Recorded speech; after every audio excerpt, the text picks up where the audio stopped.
Les vraies voix Sud Radio, 17h-19h, Philippe Rossi. Et c'est le grand débat des vraies voix sur Sud Radio. Rappelez-vous, il y a 2 ans, jour pour jour, et pour la première fois, les Gilets jaunes se rassemblaient. C'était exactement le 17 novembre 2018. Voilà, il y a 2 ans, 280 000 personnes avaient manifesté dans toute la France contre la hausse du prix de l'essence. Alors, 280 000 personnes, évidemment, selon les autorités, selon la police, beaucoup plus selon les participants. Des ronds-points et des routes avaient été bloqués. Les Gilets jaunes qui ont ensuite manifesté chaque semaine durant plusieurs mois. La suite, évidemment, tout le monde la connaît. 2 ans plus tard, reste-t-il encore des Gilets jaunes? C'est la question que l'on vous pose sur le compte Twitter de Sud Radio. On va faire un point sur vos votes dans quelques instants. Le 0826 300 300, ça c'est le numéro du standard de Sud Radio pour débattre avec nous. Sud Radio, les vraies voix. La créativité autour des Gilets jaunes, il y en a eu des parodies sur Internet autour du mouvement des Gilets jaunes. Voilà, reste-t-il encore des Gilets jaunes 2 ans après? On en débat avec Laura Tenucci, nos vraies voix, Philippe Bilger, Jean Dorido et notre invitée, voilà, celle qui était à l'initiative de la pétition contre la hausse du prix du carburant. Souvenez-vous, Priscilla Ludowski, qu'on a beaucoup reçue sur Sud Radio à l'époque également. Bonsoir Priscilla. Bonsoir. Vous allez bien Priscilla? Oui, ça va et vous? Bon, écoutez, tout va bien, on est ravis de vous accueillir à nouveau. Tiens, alors Priscilla Ludowski, je vais vous faire la petite bio en fait des Gilets jaunes. Voilà, j'ai récupéré quelques dates qui ont marqué donc cette séquence des Gilets jaunes qui a duré quelques mois, presque 1 an. Donc rappelez-vous, on en parle ce soir. Le 17 novembre 2018, c'était le premier rassemblement. Le 1er décembre, l'Arc de Triomphe vandalisé. Emmanuel Macron qui revient d'urgence sur Paris. Le 10 décembre 2018, après 3 samedis de manif, Emmanuel Macron prend la parole et annonce un geste à 10 milliards d'euros.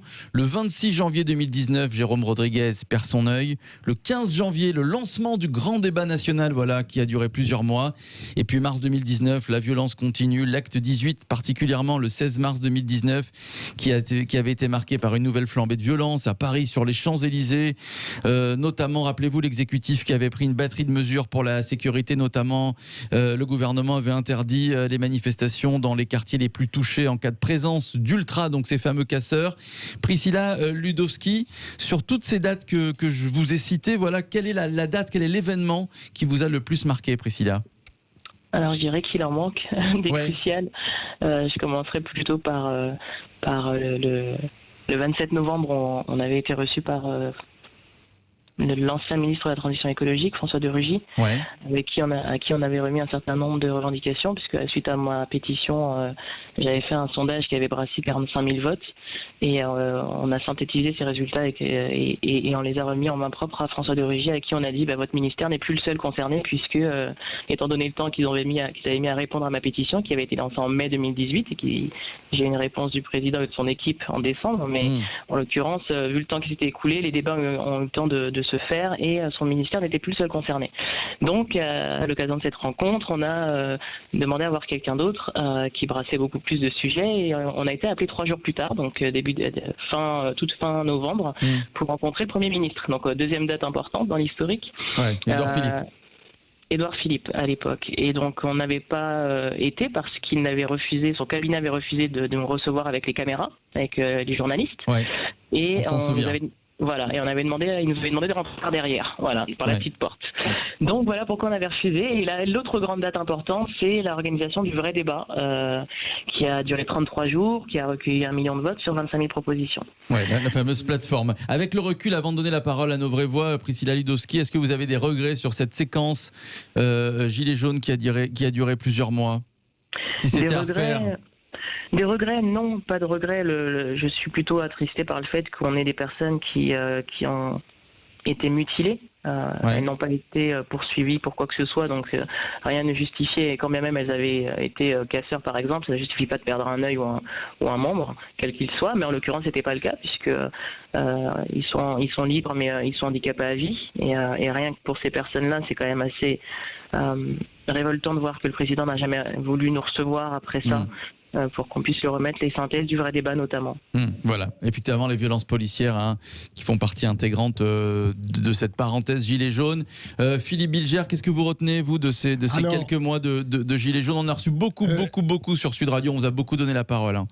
Oui, Philippe, une affirmation et une question à Priscilla, si elle veut bien. Une affirmation, c'est que, bien sûr, il semble que les Gilets jaunes n'aient pas obtenu les résultats qu'ils espéraient au bout de 2 ans, et notamment rien sur le RIC. Mais je dirais qu'en profondeur, ils ont peut-être attiré l'attention de la France sur une autre France oubliée, négligée, occultée, parfois méprisée, et donc ça demeure dans l'esprit public. Et ma question est la suivante à Priscilla. J'ai lu aujourd'hui ou hier, Priscilla, une interview de votre part où vous disiez, en gros, je n'ai rien à voir avec la politique. Qu'est-ce qui vous distingue de la politique classique, traditionnelle, alors que par ailleurs, vous me semblez avoir une dénonciation assez systématique de tout ce que fait le pouvoir en place? Alors oui, si je me permets de rebondir sur la première partie, l'affirmation, je suis d'accord avec ça, avec le fait que ça a laissé quand même des traces, notamment en matière de participation citoyenne, puisque c'est début janvier qu'on s'est réunis avec l'association Démocratie Ouverte et des sociologues et des chercheurs et autres, des militants du climat notamment, pour créer le collectif des Gilets citoyens qui a donné naissance à la Convention citoyenne pour le climat. Et sans cette mobilisation climat et Gilets jaunes, je pense que Emmanuel Macron n'aurait jamais accepté de répondre à notre lettre ouverte pour la création d'une assemblée citoyenne, même si on avait demandé sur la fiscalité, la démocratie et le climat, il a retenu que le climat. Mais voilà, c'est un exemple de quelque chose qui avait été revendiqué et qui est en partie en tout cas expérimenté.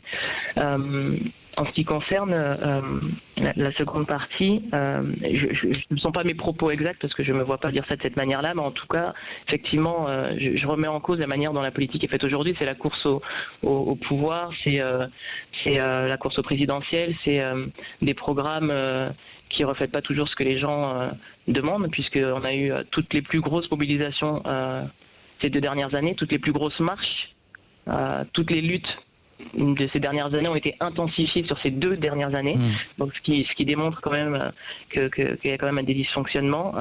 Et les derniers sondages, mais il n'y en avait pas besoin d'un sondage pour le savoir, le dernier sondage Ipsos démontre qu'il y a 11% de taux de confiance envers les politiques. Donc effectivement, je pense que la politique telle qu'elle existe aujourd'hui est mal vue. Mais ce qu'on fait là en débattant de ces sujets-là, ce qui a été fait au sein du mouvement des Gilets jaunes, au sein des différentes marches et toutes les associations et les assemblées qui ont été faites pour débattre, c'est de la politique. Et c'est pour moi de la politique, ça. Laura Tenoudji, la question que l'on pose sur le compte Twitter de Sud Radio, c'est reste-t-il des Gilets jaunes? Vous répondez oui à 76%. C'est vrai qu'on peut se poser la question, avec toute cette crise sanitaire, les questions que l'on se pose, l'économie qui s'effondre, les commerces qui restent toujours fermés, et alors on n'entend pas les Gilets jaunes, en tout cas on n'entend pas les grandes figures qui étaient les Gilets jaunes, comme Jérôme Rodriguez par exemple, ou Éric Drouet. Non mais là on parle des figures qui incarnent les Gilets jaunes, mais je rejoins ce que disait Philippe, c'est-à-dire qu'aujourd'hui on a quand même mis en lumière une certaine partie de la population qui était mécontente. Je pense à un film qui est sorti récemment de Benoît Delépine qui s'appelait Effacer l'historique, qui montre le destin de 3 Gilets jaunes incarnés par Blanche Gardin et Denis Podalides, et aujourd'hui on les reconnaît, ils sont là, et je trouve quand même qu'il y a le spectre des Gilets jaunes qui plane. Ça veut dire qu'on se dit attention, on n'a pas envie que les Gilets jaunes ressortent dans la rue. On voit bien quand on parle des commerçants en colère qu'on dit les commerçants c'est les nouveaux Gilets jaunes aussi, ils sont là, et qu'on fait un peu plus attention. C'est pas pour ça qu'aujourd'hui dans les faits, quand on voit tout ce que le gouvernement a traité, c'est quand même assez lourd. Il y a les réformes qu'il faut, mais je trouve qu'au moins c'est bien qu'on les ait attendus, et c'est tout sauf un coup d'épée dans l'eau. C'est pas parce que les représentants sont moins audibles en ce moment, compte tenu du contexte, c'est un peu normal, qu'ils ont disparu, en tout cas, de nos cerveaux, et qu'on ne pense pas à eux. Et je pense que même pour le gouvernement, il y a ce spectre qui demeure et qui va le faire agir différemment. Non, on aurait pu penser qu'il se fasse un peu plus entendre sur les réseaux sociaux, via des actions. On n'a pas le droit de manifester, par exemple, pour cause de Covid, mais via des actions, par exemple, Jean Dorido. Oui, non, alors effectivement, ça aurait pu. Ça aurait dû même. Oui, j'entends Priscilla Ludowski, je vous entends dire que vous n'avez pas de regrets sur ce qui s'est passé. Alors moi, pour le coup, j'ai beaucoup de regrets. Je regrette les millions d'euros de dégâts, de casses, de vitrines qui ont été vandalisées, de magasins, le Fouquet's brûlé, un immeuble à Paris, une dame enceinte a dû être exfiltrée parce que des Gilets jaunes avaient mis le feu à l'immeuble. Ça a été 1 an de violence absolument inouïe. J'ai vu dans Paris des personnes casser des abribus. Je ne vois pas l'intérêt de casser un abribus. Bref, enfin les phénomènes de foule que l'on connaît. Donc moi, pour le coup, je regrette vraiment ça, cette violence. Rien ne justifie la violence.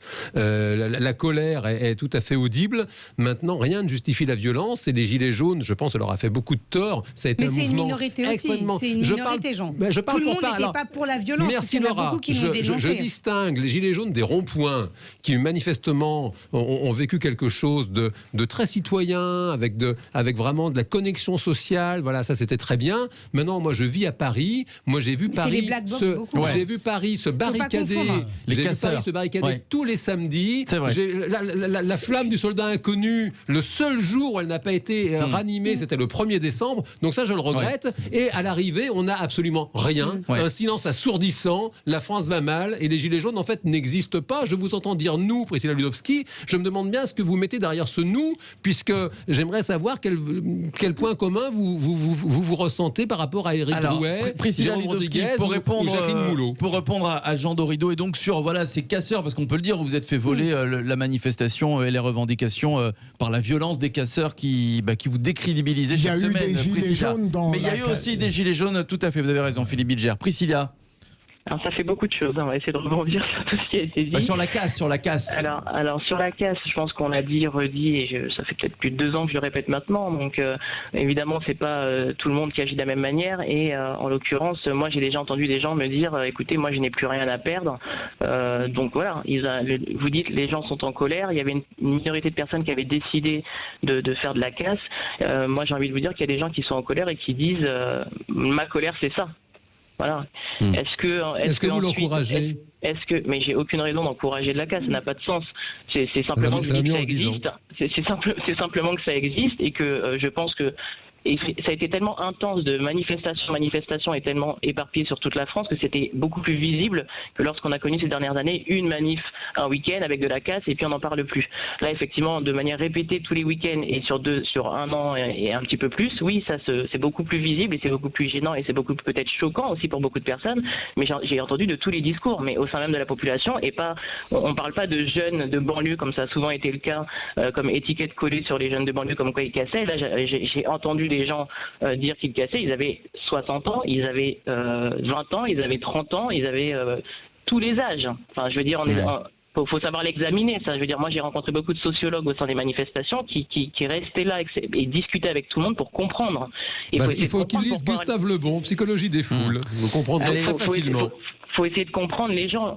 C'est pas question de cautionner ou d'être d'accord ou pas, mais c'est de comprendre pourquoi des personnes de la génération de mes parents sont capables de prendre un pavé au bout d'un moment. Vous voyez ce que je veux dire ? Priscilla Ludowski, on va se retrouver dans quelques instants, Priscilla, avec les vraies voix, Laura Tenucci, Jean Dorido, Philippe Bilger. Reste-t-il encore des gilets jaunes ? 0826 300 300. On va vous écouter dans quelques instants et vos votes toujours sur le compte Twitter de Sud Radio. Pour l'instant, vous dites oui et c'est un grand oui. Oui à 75%. On revient très vite. À tout de suite. Les vraies voix Sud Radio, 17h-19h. Philippe Rossi. Et on poursuit notre grand débat sur Sud Radio dans les vraies voix 2 ans après le 17 novembre 2018. Reste-t-il encore des gilets jaunes ? C'est la question que l'on se pose et que l'on vous pose sur le compte Twitter de Sud Radio. Vous répondez oui à 76%. Nos vraies voix, donc Laura Tenucci, Jean Dorido, Philippe Bilger et notre invitée ce soir, Priscilla Ludowski, que vous connaissez bien, une des initiatrices du mouvement des gilets jaunes. Reste-t-il encore des gilets jaunes ? Qu'en pensez-vous ? Quel est votre avis ? 0826 300 300, vous écoute. Sud Radio, les vraies voix. Prenez la parole. Et on accueille Mike. Voilà, Mike qui est avec nous et qui nous appelle de Toulouse. Bonsoir Mike. Bonsoir à toutes et bonsoir à tous et bonsoir à Priscilla. Ravi d'avoir Priscilla avec vous. Je suis quand même étonné que ce soir on n'ait pas Éric Drouet qui a des idées de campagne politique depuis quelques jours, puisqu'il voudrait proposer sa candidature à l'élection présidentielle. Moi j'aurais une question à Priscilla. Est-ce que Priscilla va soutenir la campagne d'Éric Drouet ? Ah, Priscilla. Alors, pour l'instant, j'ai prévu de soutenir personne. Je ne sais pas encore. Je pense qu'il est encore tôt pour se prononcer parce qu'on ne sait pas ce que les uns et les autres vont proposer. Moi, je suis un peu allergique aux partis politiques mais tout dépend de ce qu'ils proposent aussi. je m'y reconnais pas jusqu'à aujourd'hui, donc j'ai toujours voté blanc et voilà. Donc je sais pas, on verra bien ce qui sera proposé. Excusez-moi, Priscilla Ludowski, vous entendez bien avec Éric Drouet, parce que c'est vrai que vous étiez assez proche, pas vous, je parle de certaines figures des Gilets jaunes au début du mouvement, et ensuite évidemment il y a eu des clashs, voilà, beaucoup vous avez pris vos distances, vous, Éric Drouet, Jérôme Rodriguez aussi. Où ça en est les relations de toutes ces figures des Gilets jaunes, Priscilla, vous le savez ou pas? Alors, je peux pas parler pour tout le monde, mais pour moi-même, je suis toujours en contact avec Jérôme et avec d'autres qui paraissent invisibles, mais qui font beaucoup en sous-marin. C'est pas parce que les gens sont pas visibles qu'ils font rien. Il y a énormément de gens qui bossent et qui en ont payé le prix d'ailleurs au quotidien. Et, bref, en tous les cas, oui, je suis encore en contact avec Jérôme. Alors la question qu'on peut se poser, je vais poser la question à Philippe Bilger avant de faire le tour des vraies voix. Et Mike, vous allez répondre à la question, Mike de Toulouse.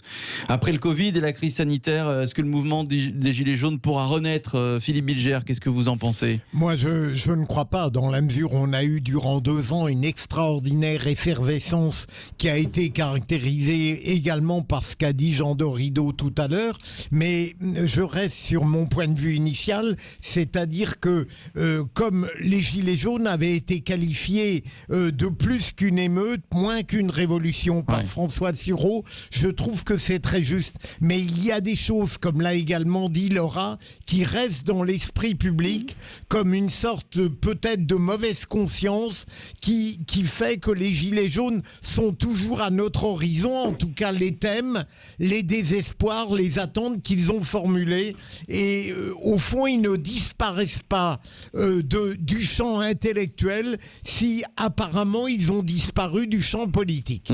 Alors c'est vrai qu'il y a quelques mois on sentait que le gouvernement avait un peu peur du mouvement des Gilets jaunes, d'un mouvement qui était peut-être amené à renaître, voilà, qui allait encore peut-être occuper les ronds-points. On a le sentiment, Priscilla, et je vais poser la question à Laura et Jean, que le gouvernement c'est fini, les Gilets jaunes c'est aux oubliettes. Plus du tout peur de ce mouvement des Gilets jaunes qui pourrait remanifester. Priscilla, non? Ça fait un moment que Emmanuel Macron l'a dit en personne que pour lui c'était terminé. Donc c'est extraordinaire d'avoir un président qui décide que un mouvement social se termine. C'est sûr.